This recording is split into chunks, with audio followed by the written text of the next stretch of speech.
All right, welcome everyone. Today we're going to tackle one of the biggest ideas in all of calculus. We're going to break down exactly what a derivative is, why it's so important, and, how to actually find one from scratch using the official definition. So let's just dive right in with a question. Think about it. A straight line is easy, right? It has one slope and it never changes. But what about a curve? How in the world do you measure the steepness of something that's changing at every single moment?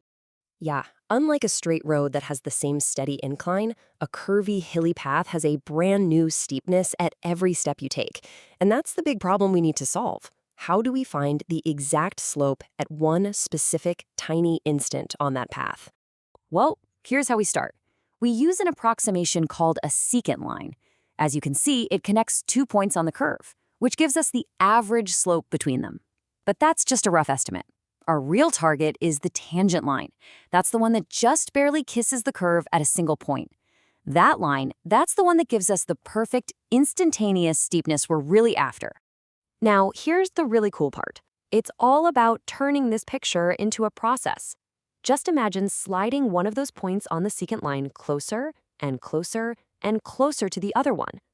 As that gap between them shrinks down to practically nothing, the secant line starts to pivot until, bam, it becomes the tangent line. So the question is, how do we describe that idea with algebra? And here it is. This is the formal definition of the derivative. Now, I know it looks a little scary, but it's just describing exactly what we just talked about. That top part, f of x plus h minus f of x, that's just the rise. And the h on the bottom, that's the run. So the whole fraction is just the slope of our secant line. The lim h goes to 0 part out front, well, that's the secret sauce. It tells us to find out what happens to that slope as the distance h gets impossibly small. You're going to hear this phrase a ton in any calculus class, so let's lock it in. The difference quotient, that's just the fancy algebraic name for the slope of our secant line, that rise over run formula.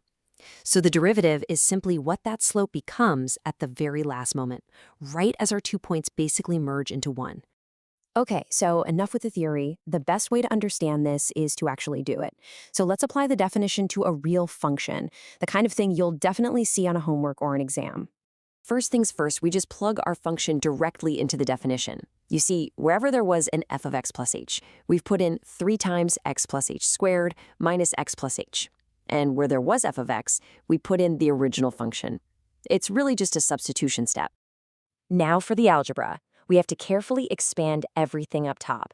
And let me tell you, a super common mistake happens right here with expanding x plus h squared. You got to remember, it becomes x squared plus 2xh plus h squared, not just x squared plus h squared. Getting this step right is absolutely crucial. And here comes the magic. After we expand everything, watch what happens. The 3x squared cancels with the minus 3x squared. The minus x cancels with the plus x. All the original parts of the function just disappear. You're left with only terms that have an h in them. And that's not a coincidence. It's designed to happen every single time. Okay, so since every term left on top has an h in it, we can factor it out. And this is the whole point. This lets us cancel it with that pesky h in the denominator. Remember, we couldn't have 0 on the bottom, and by doing all that algebra, we've neatly gotten rid of the problem. And finally, we're at the home stretch. The expression is so much cleaner now. We can finally let h go to 0. That 3h term just becomes 0, and we are left with our final answer. So what have we actually done here? This is the crucial takeaway. We created a brand new function, f prime of x equals 6x minus 1. This thing is like a slope-finding machine. You can plug in any x value you want into it, and it will spit out the exact instantaneous slope of our original curve at that specific point. So let's just recap the big ideas real quick. Number 1, the derivative is the slope of the tangent line. Number 2, it's the instantaneous rate of change. And number 3, we find it using that special tool called the limit of the difference quotient. We started this whole thing with what seemed like a simple geometry problem.